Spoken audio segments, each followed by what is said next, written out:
Ouais, c'est Neymar.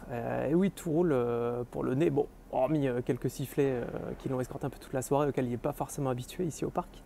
Mais sinon, soirée parfaite hein, pour lui. Encore buteur, 175e en sélection, à 2 tout petits buts du record de Pelé. C'est fou, mais au-delà de ce chiffre, c'est surtout le jeu, quoi. Il est absolument omniprésent.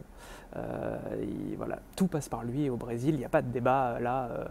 Mbappé, Messi, comment ça se goupille, tout ça. Non. Là, en sélection, c'est clair, c'est lui la pièce maîtresse. Et on le sent super heureux. Il a encore passé 20 minutes après le match là, à débriefer et tout. Donc, c'est vous dire comme il se sent bien avec cette équipe du Brésil.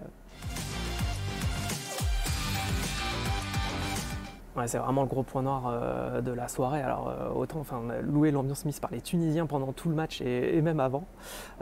Voilà, ils ont chanté, l'ambiance sur le but de Talbi, c'était absolument dingue. On a l'impression que le parc allait s'écrouler.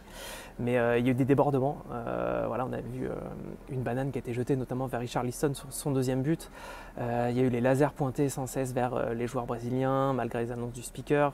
Il y a eu l'hymne brésilien aussi qui a été sifflé. Et vraiment, les joueurs, pour les avoir écoutés en zone mixte, étaient tous vraiment très tristes d'avoir connu ça. Et ils disent, faut arrêter, le foot, c'est pas ça le foot, c'est pas pour ça qu'on est venu. Donc voilà, c'est vraiment dommage parce que ça a gâché la fête qui sinon était vraiment très belle.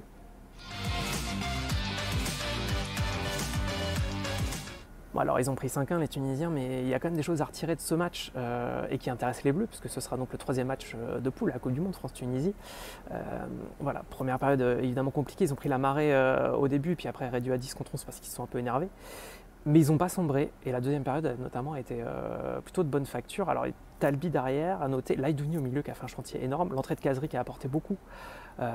Voilà, on verra alors au Qatar ce que ça va donner. Et ce 3e match, peut-être qu'il sera sans enjeu, mais s'il y en a, ça va vraiment pas être facile pour les Bleus. La Tunisie a vraiment des arguments à faire valoir.